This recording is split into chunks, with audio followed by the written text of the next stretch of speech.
episode of Three the Hard Way. I am Tariq Rashad here with my boys. Switch it up, John. And we are going to jump right into it. We got a dope show for you today. Talk about the NBA playoffs and what's been going on there. Some other NBA news. Steve Nash was hired. All defensive team came out.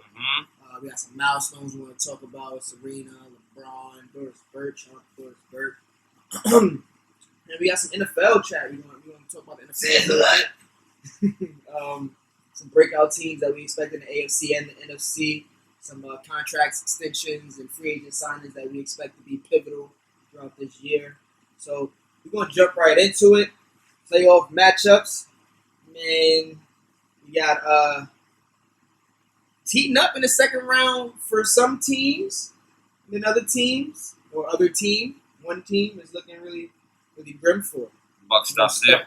The buck stops there. We're going to start in the East, where the Miami Heat have gentlemanly swept the Milwaukee Bucks 4-1. Giannis Antetokounmpo did not play much of any in Game 4, the one game that the Milwaukee Bucks won, and Giannis did not play at all in Game 5, and Miami calmly dealt with the Giannis-less Bucks team in Game 5. What are some of the takeaways from this series? All right, John, what were some of your takeaways from this series? Takeaways, he got weapons like I said they did. And they can score multiple places. One of the takeaways that we've seen is that Giannis has to add more to his bag, bro. And, he has to get that mid-range jump shot down pat so that he's a solidified scorer. And when it counts the most, because we know that he can get his points in the flow of the game. We know that he can get it downhill. But when the game comes to a halt, he has to find a way to score. Or, alternatively, Chris Middleton looked dang good at the end of the game without Giannis. He looked good closing out. You can run the offense through him and have Giannis be the guy that can be getting his offense in the flow of the game. But ultimately, Bucks need another playmaker and they need solid shooting. They need more talent. I think that, Wesley Matthews did a good job in his role, so did Kyle Korver. But that supporting cast was not supportive enough. And the way that they played in the regular season, they didn't play in the postseason. And I think that's where you start. So you might see some pieces being moved out. You might see some trades. I expect that. So that's what I got. That's my takeaways. My biggest takeaway is that I knew this was going to happen. It's just like deja vu happening in real life. Like I saw this so long ago. People who follow the show, this is broken news to the Nostradamus fans out there. We know Miami going to beat the Bucks. And now we just waiting to see who we're going to play next. Is it going to be between the defending champs and the Toronto Raptors or the young upcoming upstarts in the Boston Celtics? So, next. Again, I think both of them already said that we spoke about this on the show. Giannis' inability to have a go-to move in the clutch. And the Bucks' inability to have a go-to guy in the clutch in the last 4 to 6 minutes of the game when it matters most. Every single one of these games, the Bucks were in the fourth quarter. Some of them they were up in the fourth quarter, and then they couldn't finish. The Bucks need to look at finisher. I put this on one of the Instagram posts that I saw today when it comes to Giannis and all this trade rumor or leaving rumor. Giannis is going into the last year of his contract. I put on the page, simply put, Giannis needs to take a really good look at that roster. A really strong look at that roster and say, listen, I'm looking at the NBA that I play in now and what's happened over the last 10 years. And if he does not see someone that can be like, I'm not saying that can be the exact thing, but be like Klay Thompson, be like Kyrie Irving, be like Dwayne Wade.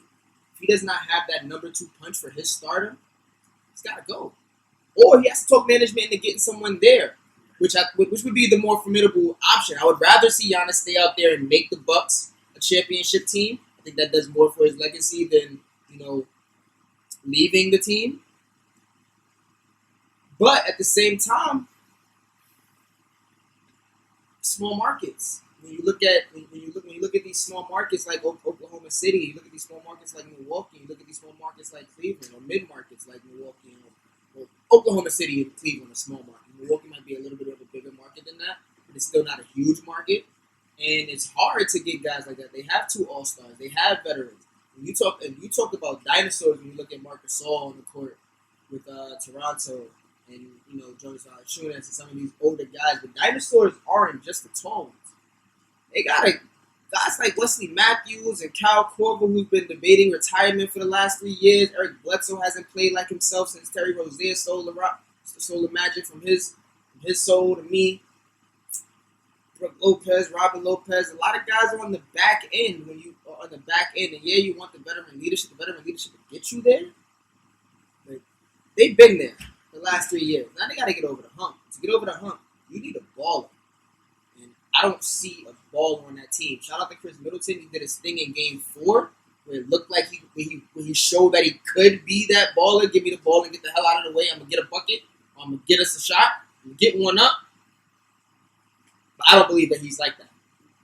I just don't believe that he's like that when there's another star on the court. So they got to get somebody over there to help him out. Shout out to Miami, man. Forget all what the Bucks couldn't do. This is what Miami did do. Mm-hmm. And we won.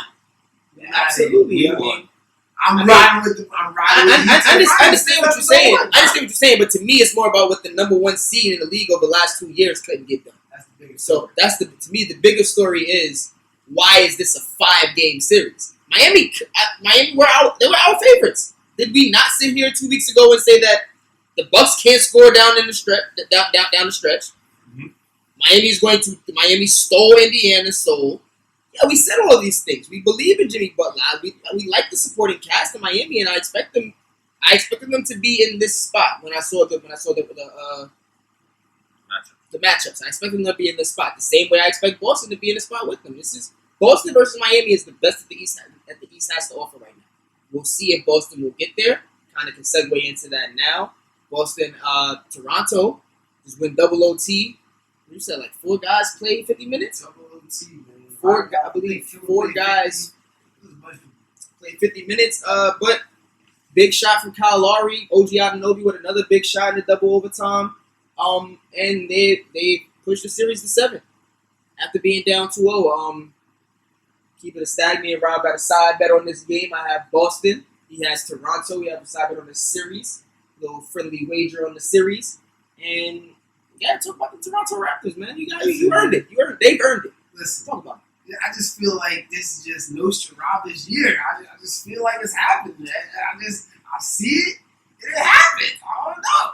And I'm glad I didn't say that the series was over last week. Because you never can underestimate the heart of a champion. And them Toronto Raptors, boy, they didn't let me down. Nick Nurse making adjustments left and right. He saw it, I saw it. Marc Gasol was not going to be effective in this series. Serge Ibaka is how we got to find production from elsewhere. What that means going small with Norman Powell at the 4, and Pascal Siakam at the 5, and just riding my dogs all day, and Fred VanVleet and Kyle Lowry.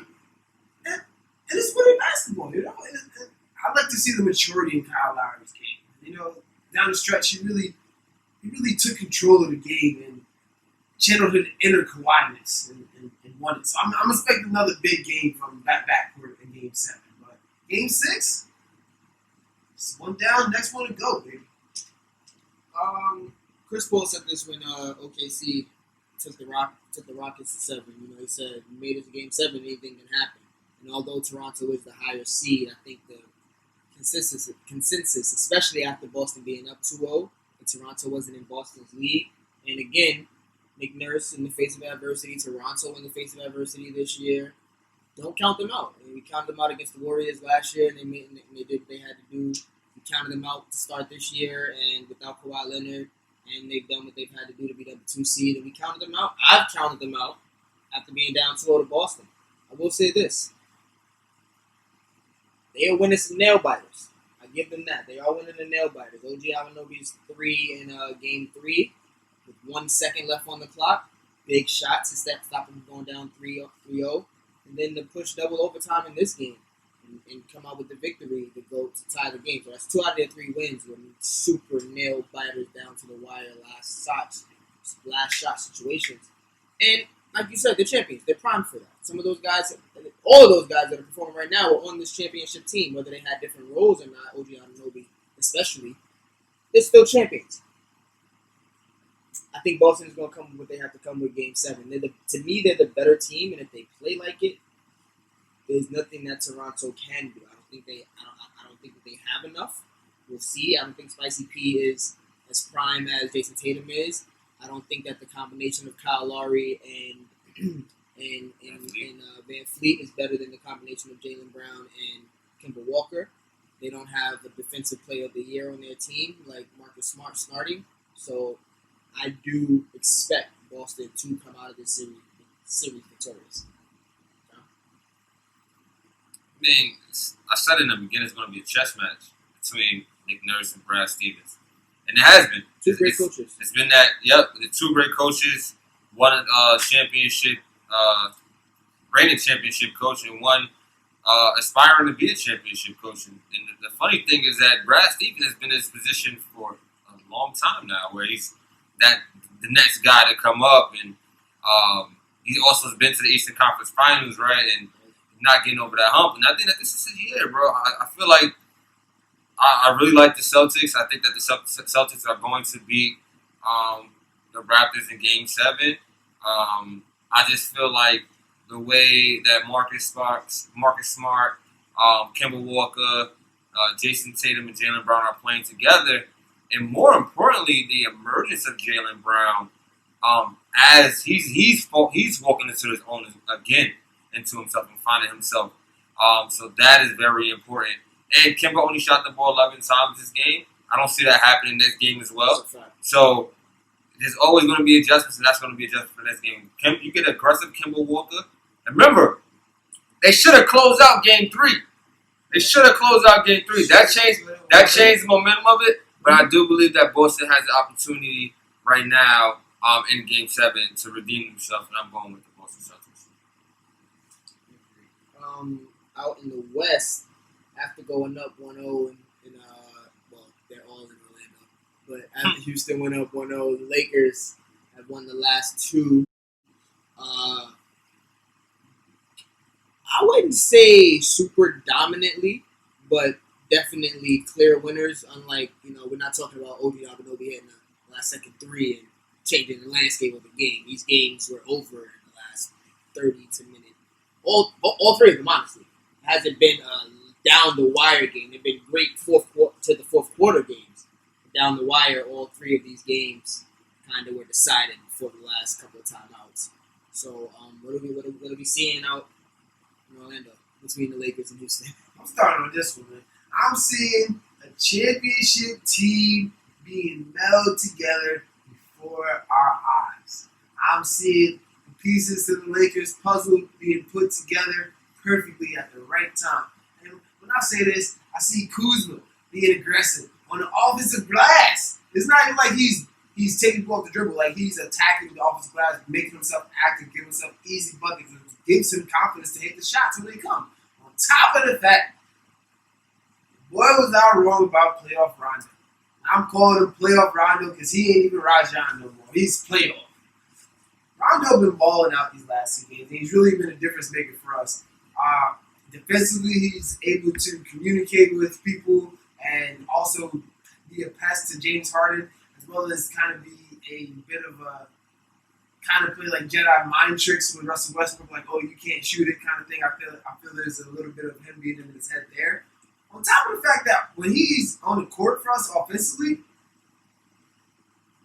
it's music to my ears. It's the type of basketball that we are supposed to be playing. He's putting people in the right position. He's putting people in the position where they're most comfortable to score, and he's also scored himself when you take away all the passing labor. So I feel like this Lakers team, man, is looking real good, looking real scary right now. Yeah, man, I think that this Lakers team is looking really good. So they answered all my critiques, man. They've been scoring, right? I haven't been seeing the drops that I used to see when LeBron's out the game because Rondo's taking the helm and putting everybody in better scoring positions. AD is doing what AD does, and Now LeBron could save some of that energy to actually be a scorer too, right? The last 2 games that Rondo's been back, it's 36 and 30, 36. He's been over 30. So with that being said, man, this Lakers team is coming together like Rob said. Defensively, they're also coming together. I've seen Kyle Kuzma playing defense, right, and taking pride in it. We still got Dwight Howard. JaVale McGee is playing amazing basketball as well, just smart. He's not having Shaq in the bull moments. Not that he's been doing that all season. So if they continue to play like this, man, they're going to be pretty tough to beat. Yeah, and I just can't wait to see how Houston's going to combat this and see what they can do in Game 4.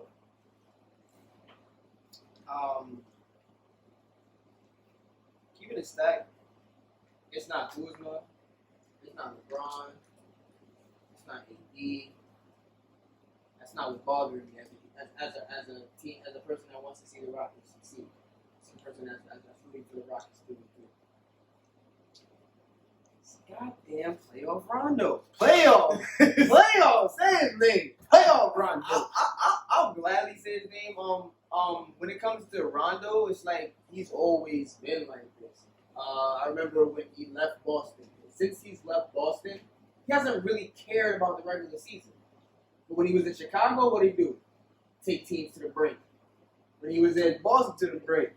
He broke his hand. Exactly, that's what I'm trying to say. He took teams to the brink. When he went to New Orleans, what did he do? Not bailing them out of the playoffs. Was the game 3 seed at that time? Exactly. Now here we go again, and a lot of you not. It's not even what kills me the most. Houston's gonna shoot threes. That's gonna keep them in the game. When they were down 21 in Game 2, they shot threes and actually took the lead. Russell Westbrook has to be better. He has to slow his game down. He has to. I think he was pretty solid in Game 3, but you need a Game 3 or better Russell Westbrook. You cannot have Game. Oh God, you cannot have Game 2 Russell Westbrook.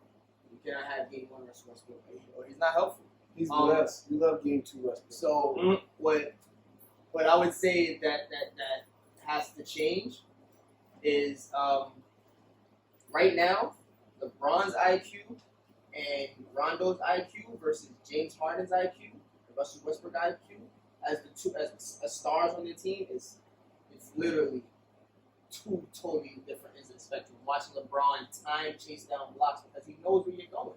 He knows how you're trying to score. He's not even a part of the play of these big blocks that he has. He's not even a part of the play. Mm-hmm. So they have to build their IQ game. These are veterans now. You're not 26. You're not 25. You're not Jason Tatum. You're not Jaylen Brown.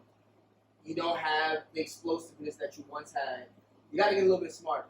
And Rondo is going to be that pest. He's going to take away what you want to do best. That's what Rondo does best. He's going to take away the one thing that you want to do best and say, you're going to have to beat me somewhere else.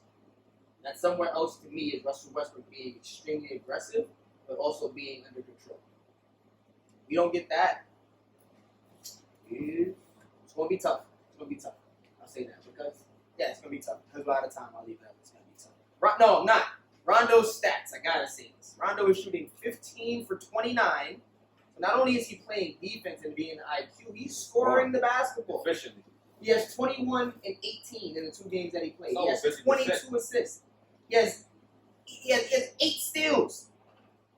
He's disruptive. You know what this is? You know what this is? Fresh legs. And he's fresh. Oh, gosh. Rondo is really the X factor in this series, and unless the Rockets can figure Rondo out, get this series. He's X factor for our team. I'm talking about the series. I don't want y'all to go past this game. But last matchup of the playoffs. Denver ain't laying down. And I respect it. Denver's not laying down to the Clippers after going that long 7-game drawn-out series. Probably, I thought the Clippers and the Mavericks would be the most exciting series. And then, we had 3 50-point games. So, Denver hasn't laid down. They fought hard. Any takeaways from Denver and the Clippers? I said they was going to get one. That's why you're giving them? Is this one? I said You think they get another one? No. I don't think they get another one either. I think if the Clippers know what's good for them, they won't give them another one.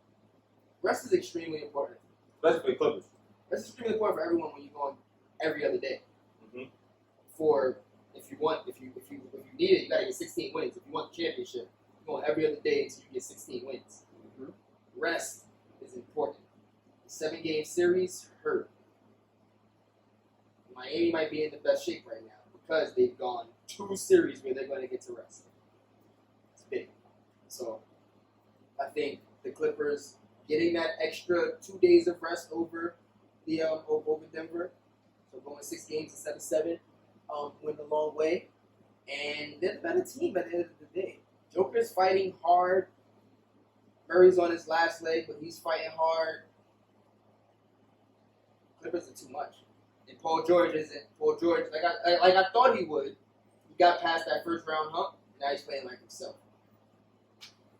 Everybody's in trouble if Paul George plays like himself on that Clippers team.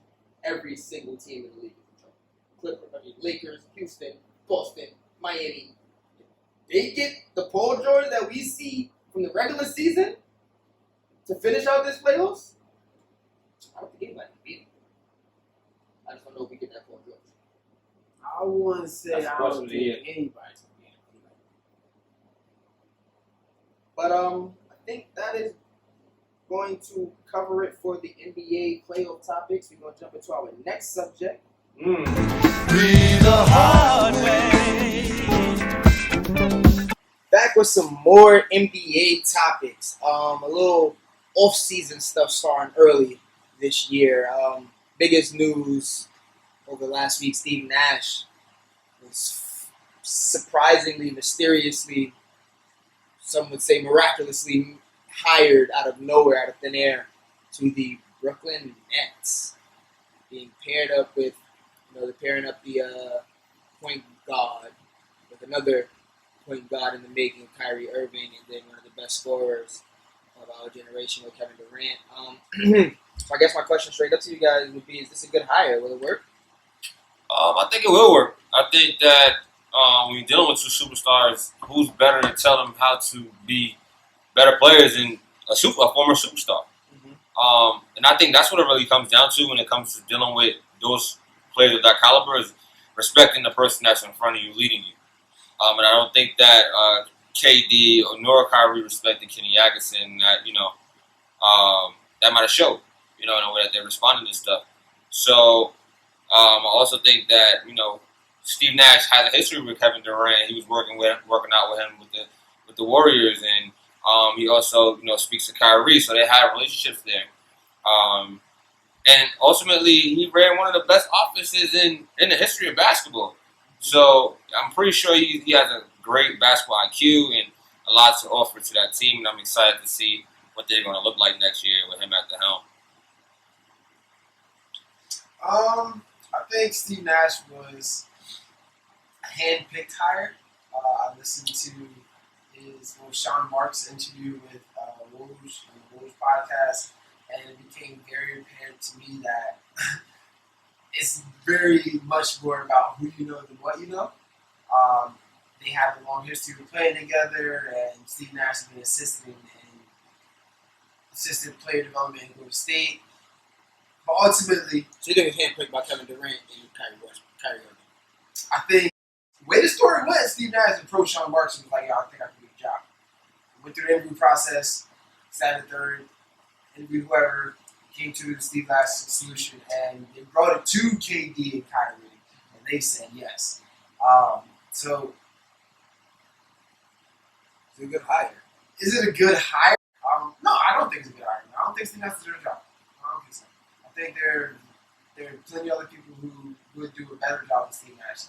And just being honest with you, I think if he doesn't win a championship in the next 2 years, then you'll see why. But I don't think Steve Nash, first time, no coaching experience as far as on the sideline, I don't think it's a good hire. I think it can be a good hire in a win-now situation. And we've seen we've seen the Nets fall into these win-now situations before, and it didn't work out for them. Thinking of Kevin Garnett and Deron Williams, Paul Pierce, Joe Johnson, and that situation just didn't work out. I believe Jason Kidd was the coach of that team. Yeah. Was that his first coaching job? Yeah, first job. Yeah. First job. Superstar point guard. Mm-hmm. No championships. Just like Steve Nash? Yeah. Okay. So So, Kidd had a chip. I'm sorry, my bad. Jason Kidd did get one with down, so I apologize. But, so essentially Jason Kidd would have been the better coach or more understandable plan when you say players coach, when you think of a players guy. I'm thinking Kyrie and Kevin Durant's deal are up in 3 years. Is Steve Nash the guy you want to rebuild your team with? Is Steve, And this is what I'm getting at. Or are you just hiring Steve Nash just to coach these guys? And what does that say about the organization? What does that say about bringing people in? What does that say about the young people that don't know what's going to happen when you talk about the Spencer Dinwiddies and the Karis LeVert whose names are already being heavily circulated in trade rumors? What does that say about those guys and the stability and the loyalty to that team when it seems like we just hired a guy for two guys? We hired a coach for two players. I think that We that's got going two to be. superstars, and he's going to bring us to a championship. He's never won a championship before. He's never coached a team before, but he's going to bring us a championship. So when it comes to my two superstars, yeah, I think he would be great for those guys. I don't know at all if he's ready to be a head coach. So this whole conversation, I think I'll be good for the job, and just being Steve Nash, getting him the job, to me is white privilege. Straight like that. I don't think there are too many black players that can step into a role like that, or black ex-players that can step into a role like that. We want to say Chris Paul maybe when he retires and things of that nature. Maybe they don't want to do things like that. At the same time, I look at all of these coaches that are out of jobs, all of these coaches that have already proven themselves to be formidable coaches. Maybe not championship coaches. Tyronn Lue was a championship coach, but maybe not championship coaches, but these guys that are looking for head jobs, and they always got to get stuck with the building teams. That will look at Alvin Gentry and Linus Lionel Hollis, and things and people of that nature. And it's like,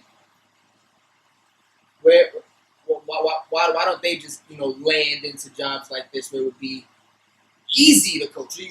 It's almost as if it's championship or bust for this team, but I think that this is the best coaching job you can get, and for him to just get it so it seems like willy-nilly is kind of disrespectful to the rest of the coaches or to-be coaches in the league. I think it's very interesting that you have a player, former champion, Finals MVP, and Chauncey Billups, who's been very adamant about how he wanted a coaching job previously or during a job. He still hasn't had one yet. He has to actually go through a back channel route of dealing with Tyronn Lue to get an assistant coach job to put himself in a position to become a head coach. Saying all that to say, I do think it will be very, very, very interesting if Chris Paul wants to become a head coach, and He's not there yet, but just foreshadowing. But what his coaching opportunities look like? Will he be afforded the same opportunities as Steve Nash? Will he be able to come straight out of playing and jump straight into coaching? Just because, like Jason Kidd. So we'll see. I think it's very interesting, but I'm cheering for Steve Nash, but I ultimately don't think that that's the right thing. I'm curious. I'm not gonna say they did, but I'm curious. A little bit more basketball news. The all defensive teams, team 8, first team all defense and second team all defense have been released. Any question marks? Any snubs off this list? Just give us the list really quickly, Rob. First team on defense, we have Defensive Player of the Year, Giannis Antetokounmpo. We have former Defensive Player of the Year, Rudy Gobert, Anthony Davis, Ben Simmons, and Marcus Smart rounds out the end of the top of the first team. On the second team, we have Kawhi Leonard, Patrick Beverly, we have Bam Adebayo, and then we have two more Bucks. We have Brook Lopez and Eric Bledsoe. I'm gonna keep 100 with you. Go ahead. I like the first team a lot. Mhm. I like the fact that that Marcus Smart's defense, even though he's not always starting, has been recognized. I like the fact that he is an irritant, that he does try to guard 1 through 4 and get into players' heads. Kind of reminds me of Gary Payton. A lot less animated than Patrick Beverly. Don't get me wrong, Patrick Beverly plays good defense, but he's an actor. He's an actor. Animated too. He's an actor, but he doesn't do all the extra stuff that Patrick Beverly does at all. And I'm sure Patrick Beverly is like this, and shout out to him too. He's on the second team all defense as he should be. But it's just so extra. I think sometimes it takes away from the team. Of course, the acting and the flopping, when recognized by the referees, can take away from the team too. But it fits. I look at Boston and I look at the defensive presence that Marcus Smart brings, and it fits perfectly. I think that's my highlight on that list. I guess for me, the highlight on the list would be Ben Simmons. I've noticed this the past couple of years. Like, he really is a tenacious defender. Like, he really makes the opposing players' life harder. Whether it be LeBron, whether it be Kawhi, whether it be Steph, whether it be whoever. Like, I think that is very understated for Ben Simmons. Something about Ben Simmons that I've always liked, and I think this may be part of why Philly hasn't blown it up yet. Although Joel Embiid is the best offensive weapon, and Ben Simmons does shrink the court for Joel Embiid with his inability to even shoot 3-pointers. But the luxury of having a 6'10" point guard means that he can guard the best player on the opposing team every single night at the point guard position. So I think, and he does that, and that's what was recognized with him being the number one, being on the first team. He guards, whether it be LeBron. If LeBron's your best player, he's gonna guard there.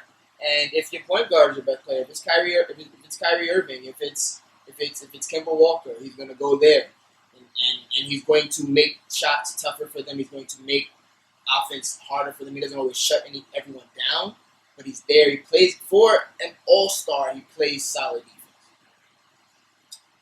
I'm a little upset though, man. I gotta say, man, I really don't feel like Brook Lopez should be on this list. You feel the same way, John?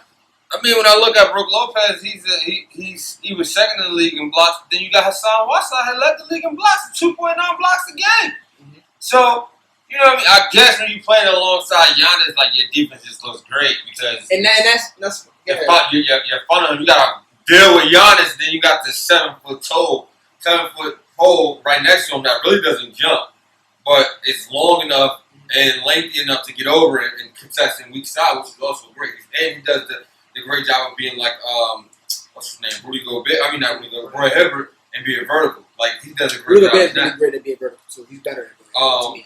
But at the same time, I'm looking at Hassan Whiteside with no defenders, just by myself, holding it down. And for him to do that, I feel like he would be a better defender. For me, I would put him over Brook Lopez, but I understand why they did Brook Lopez. When you have one of the best defenses in the league, you got to give credit to that too. So I think that way. I think it was more or less about him being on the best defense and his improvement, because the knock on his game for a very long time has been shot blocking and rebounding and defensive presence. So his improvement in the defensive arena. But I agree with you.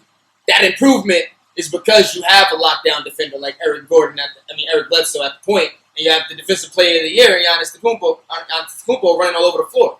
So, yes, but I don't know if it's first team. When I look at Hassan Whiteside, I see 6'3" to 6'2", CJ McCollum and Dame Lillard, and Melo, who has never been a great defender, and Rodney Hood, who is, to me, undersized for the 3 position, and he didn't play most of the year. So you're mixing in Anthony Simmons and these guys that aren't, defensive juggernauts, and Hassan Whiteside is just sitting back there having to contest it all. I think your block numbers go up that way because people are coming to the lane a lot more, but at the same time, I think for them to fight into the playoffs the way that they did, he should have been recognized. But at one point, he was the only center because Nurkic and Collins was out. Right. So behind him is Caleb Swanigan. You know what I'm saying? Like, the only at the same time, it's the number 1 team versus the team that lost more games than they won. Is there anyone on? And just to look at the list really quickly, I don't think there's anyone on that list that is on a losing team. I'll tell you who I think should have been on there really quick. PJ Tucker, man. Defense this man be playing all year long. Since they traded Clint Capella, man, just 6'5", going to get 7-footers, night in, night out, not giving up an inch of space to anybody, boxing out, taking charges. Hats off to him. That's a tough job, man. And then being 6'5", doing it. Right. You know, he's playing the center position at 6'5", as a spot up shooter, and then go guard the biggest person on the court. Right. Facts. And if it's not the biggest person on the court, be the irritant to whoever is in front of you. You know, it's a lot on PJ Tucker's plate, and he's handled it. They've become a better defensive team, believe it or not. Clint Capella is clearly the better defender. Maybe that's not as clear as it seems, but he has the attributes to be the better defender. But PJ Tucker has definitely anchored that defense. And then when you look at James Harden playing harder defense, you want to say that PJ Tucker may have something to do with it. If this guy's 6'5" and I'm 6'7" and he can do it, I don't feel as bad. I don't, because I'm gonna keep it. And I'm saying this as a Russell Westbrook fan. I know this is not what we're supposed to be going. How much time do we have? We got a little bit of time. Exactly. We got a little bit of time. Russell Westbrook's defensive intensity has continuously dipped. I mean, his intensity has always been there. But on the court defensive intensity, yes, he rebounds. Yes, he goes hard at the rebounds on the defensive end. But defensive intensity, I see it way more from PJ Tucker. I see it way more from Robert Covington. I see it even more from Eric Gordon, which is someone I don't see as a defensive. He's the best defensive. And that's what I'm trying to say to you. This is the buy-in that I think comes from someone like PJ Tucker, who is undersized and showing that he can do what if you put your mind to it. Got a whole bunch of wolves make a wolf pack, bro. That dog come out. So they got a whole bunch of wolves. That's the only way they can be because they're undersized. That being said, it's the best thing I've ever heard John say about the Rockets.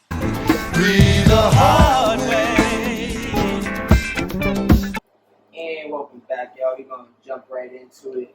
Some NFL news. Season right around the corner. Where my phone is. So yeah, season right around the corner. Breakout teams that people may not be looking out for, other than the diehard fans of those teams. What team do we expect to be a force to be reckoned with, or to have such a great turnaround season from last year? Be a top 1 or 2 seed this year. Who we looking out for? We're gonna go both AFC and NFC. long going. Where you going?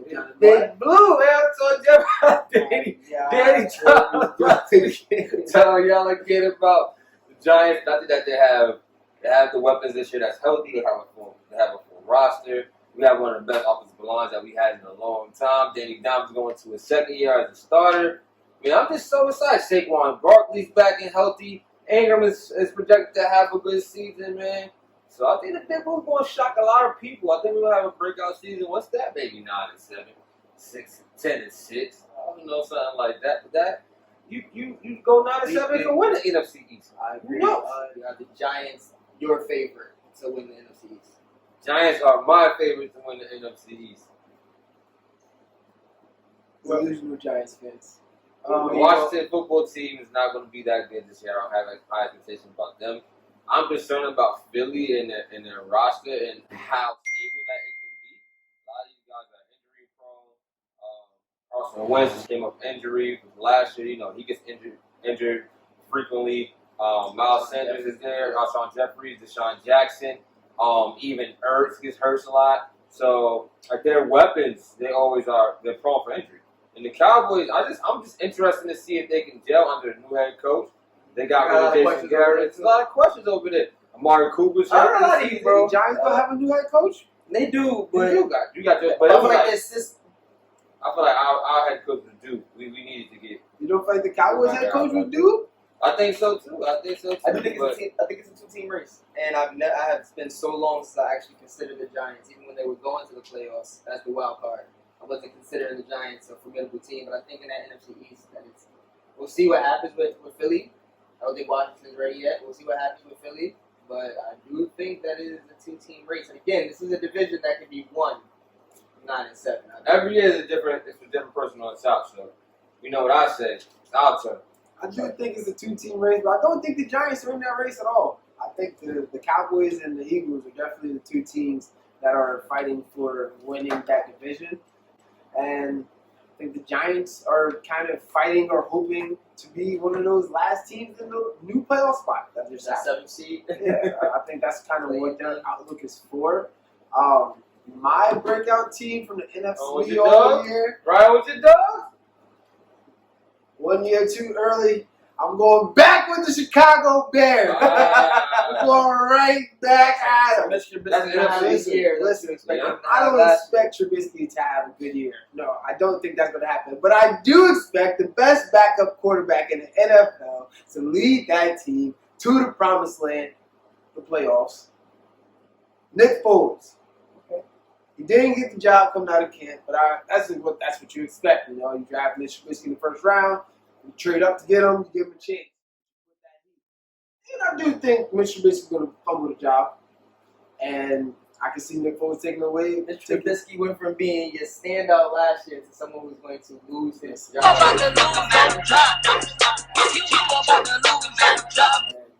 Bears is not one of the things that's changing on my book. I think that defense is going to turn back around. They had some injuries last year, but I do believe Khalil Mack, Hakeem Hicks, and Roquan Smith and the boys are going to have a lot to say about what goes down in the NFC North. Well, I'm gonna take y'all to a different division. Looking at the NFC West, actually. Wow. And the NFC West, it's been wishy-washy. You know, Seattle looked like they were rebuilding, and then they weren't. Retooling. I wonder what the top's going. The Rams were really good 2 years ago, and then they seem like they're offloading everyone outside of Aaron Donald, and they probably can't offload the contract of Jared Goff.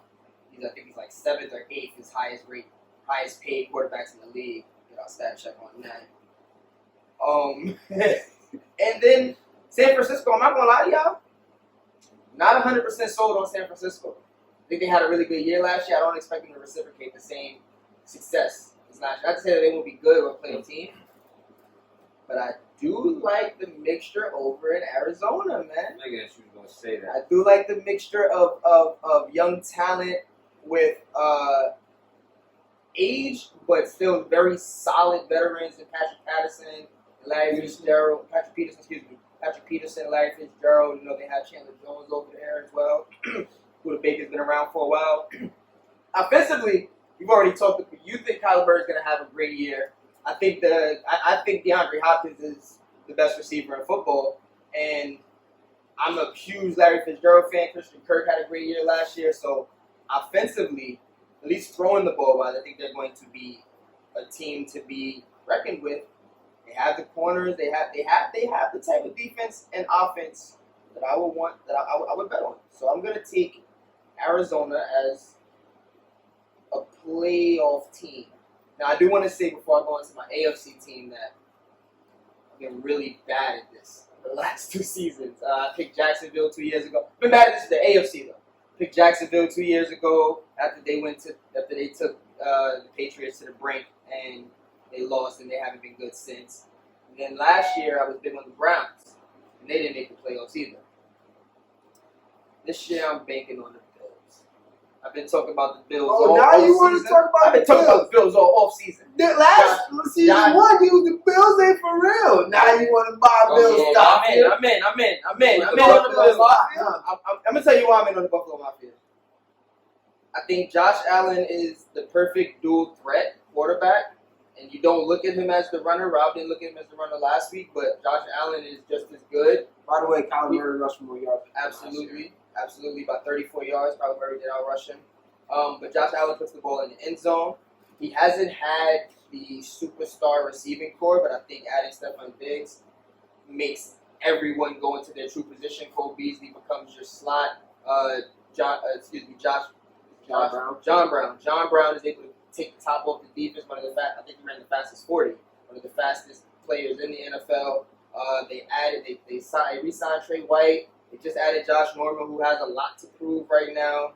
Trayvon Edwards still on the defense. And then Devin Singletary had a great year last year as well. So that division being wide open, I'm looking at who they're playing too. The division is wide open, so I'm expecting them to be able to fight or at least be in the battle for the division. Because they do play they play the NFC West, which I just talked about, which is a decent to tougher division. and they play the AFC West, which to me is a kind of like the Chiefs. Play the Chiefs, they play the Raiders, they play the Chargers, and they play Denver. The Chiefs, I think all of those are winnable games. So that plus the 6 games inside the division of a whole bunch of question marks in Miami, and Cam Newton has a lot to prove out in New England, but we don't know what's going to happen there. The Jets are finally going to put that team on the field, but they're doing it. They're going to put the team that they thought was going to be really good on the field, but they're doing it without the best player and Jamal Adams. So I'm looking for the Bills to be there when it's all said and done, and because they have to play teams like the Chiefs, because they have to play teams like San Francisco in the regular season, Titans in the regular season, they're gonna be prime. It'll be prime playoff time. If they can stay healthy, I'm big on the Bills this year, being a surprise team. Well, I'm going to double down on what I said last year. I think I called it too early, but I believe that this year the Browns are going to be better than what they were. The addition of Kareem Hunt for the rest of the season, and also Nick Chubb getting close to winning. Did he win a record title last year? I think Derrick Henry won. Yeah, he was top 10 in yards last year.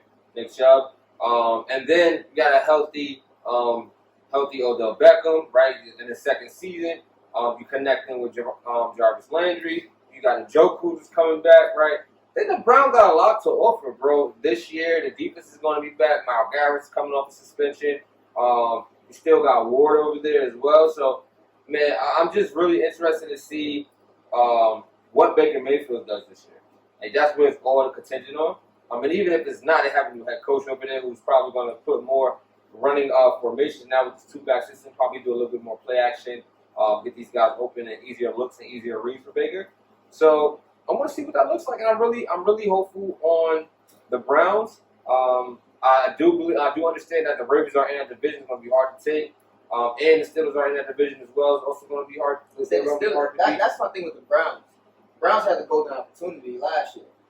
The Steelers are back, essentially with Big Ben under the helm. There's no quarterback controversy, and the Steelers, they did a lot of trading last year to make that defense. Remember, that defense is what made them look like they could be a playoff contending team while Big Ben was gone. Big Ben makes plays. I think that Steelers are a bigger. I think the Browns may have missed out, and now they're gonna have to really show what they're about. Everyone's gonna have to come with their A game. Yeah, because the Steelers are back. You're gonna get that layover year. That's the Steelers. That's a great segue to my AFC breakout team. Steelers? A team that's primed for a deep playoff run. My second favorite team. Shout out to the state of Pennsylvania, Pittsburgh Steelers. Think they're gonna come back with a vengeance. I believe Big Ben, he is motivated and rejuvenated to have a big year. Mike Tomlin's actually happy to have some type of talent and resemblance of a leadership on his, at least offensively. And like you said last year, their defense took a step ahead. Right? They actually started to look like a Steelers team that, wow, their defense actually is formidable. Actually, you do have playmakers over there. And Micah Fitzpatrick and Cameron Hayward still making plays, and Devin Bush and Joey Hayden still over there. So it's like, I think the Steelers are definitely, they're primed for a deep playoff run. Especially because I feel like a lot of people are sleeping on them. Especially with the Ravens in that division. And you got the Browns over there who, I'm sorry, John, but it just sounded like you said that last year. Like, literally, they got this person, they got that. So I'm riding with the Steelers, man. I think they're going to have a really big year, and I'm always a believer in Mike Tomlin and his leadership. Mike Tomlin's a great coach. That's the other part to it. Tremendous coaching job over there, weathering the storm of what was last year. I remember being one that called for it. Mm-hmm. Mike Tomlin made his job may be in jeopardy because it's the first time the Steelers don't look like a classy professional football team. I don't remember the last time that the Steelers were a losing football team before the last 2 years, but they're back. I think they're going to be back, barring injury. With football, everything is barring injury. Barring injury, the Steelers, I think, have a formidable team. I think they'll be better than the Browns this year. So the Browns may have to be looking at that 7th spot, 6th, 7th spot, which is, I think with the AFC is like, I see the Chiefs and I see the Ravens. They're just wide open to me. It's literally wide open to me. My thing is, you see the Chiefs, you see the Ravens. Only one of them getting that first round bye next year. So if we get that 7th, 8th spot, go against the Chiefs or the Ravens. football, you know how it is. One game. Yeah. A game, one game. Seen the Titans did last year. I feel you, but then it's like I kind Titans of were that team last year. I feel like if the Titans Steelers, not Steelers, the Ravens didn't take a week off last year and still kept their mojo and their pride of not having 2 weeks to take off, I think it's a different ballgame. I really do. So are you saying that it would be bad to be the number 1 seed? Because that's what happened essentially again. I think it depends on your team. For 6 and 7. It depends on your team. I think if you have like a veteran team, a team that's like been through the storms, I don't think you want the rest. But if you have like a team that's kind of just hot, like you want to keep that iron striking. So I think that's what happened with the Ravens last year. They were a hot team, right? Not so much of a veteran led team, and that week off They hurt. got caught flat. I agree with you, man. Let's move on a little bit. Contract extensions. People Bad. getting money. Money. A lot of players have re-signed deals. It's crazy. I'm gonna start with some of the names that we all want to talk about first. You know, Jalen Ramsey just re-signed a deal. Davion Clowney, Deshaun Watson just became the second highest paid quarterback in the league. Logan Ryan, Tre'Davious White just signed a deal right before Jalen Ramsey. To you guys, what was the most significant contract extension? I think Jalen Ramsey, because he set the market for cornerbacks, and I think in this generation where passing is now quintessential, you have to have people on the other end, and cornerbacks have never been as valued in the game of football as they have been now. First spot, right? Just look at Detroit. They picked the quarterback in their first 5 years. Important for us to know like where it's heading, and also important for us to know where the value is in football and on defense. I'm gonna go with a different angle. I think you took the market angle as far as like this is important because it sets the market. Yes, it does. But I'm going with Davion Clowney, the oft-injured, how do you say, just controversial, if you want to win your team kind of person. I think he's a difference maker for that Titans team. I think he fits in really well with what they do as a football team, as a ground and pound. And they already have good linebackers over there, and Harold Landry and Jaron Brown. So I think he fits in really well, especially on a 1-year prove-it deal. And you get him healthy right before the season starts. And so I like him for the Titans. I don't know who I'm gonna say I like this for, but to me the most important contract signing, I guess, is more of a free agent signing in this sense. But I feel like the deal done with the Patriots and Cam Newton will probably be the most important deal this year because it's very heavily incentive based. I just looked at the list of top paid quarterbacks and Cam's not in the top 32. So he's getting less than what rookies are coming into the year being second and third round picks. Not even your first round lottery pick rookies. He's getting less money than the guys that are coming in second round. And it's really amazing that someone of Cam's stature is being treated like this. But I think if anyone has a chip on his shoulder this year, it's going to be Cam Newton. And like I said earlier, the AFC to me is wide open. The AFC East is even wider. It's almost like when LeBron left Cleveland and went to the West. You feel the same way with Tom Brady leaving the Patriots. It kind of opens it up for everybody. And I really want to see what he does. I believe he's going to start a job. And I can't believe that they would be going to come in with that for it. That's the type of guy that Cam will remember. If it's back to the dog days of Cam having to prove himself, I remember when he was in college division. JUCO. He had to prove himself to make it to Auburn. No, signed to Florida. Played behind Tebow. Like, I'm done with this. Then with Prove himself in Auburn. Now when he came to the league, he's a running quarterback. That's what he did when he first got there. He ran all over. the league. Like, to prove himself that he can win, that he can throw. What he did was take the team to the championship, playing one of the best defenses ever. That Von Miller, Denver Broncos defense was disgusting. So, Cam has proven himself, and here we are again, Cam having to prove himself. And I think the opportunity is golden for him. So, I'm really looking forward to Cam, even though in this segment he didn't get the bag, maybe he didn't earn the bag. So, that's my sign. That's the show. That's it. That's the show. The show. In the hallway. No credits. No credits. ain't got no real credit. You got real credit, John? Go Big Blue. We ain't talking about Logan Ryan signing. That might have been the best signing in the whole I year. actually like this Homer Logan John. Ryan, man. I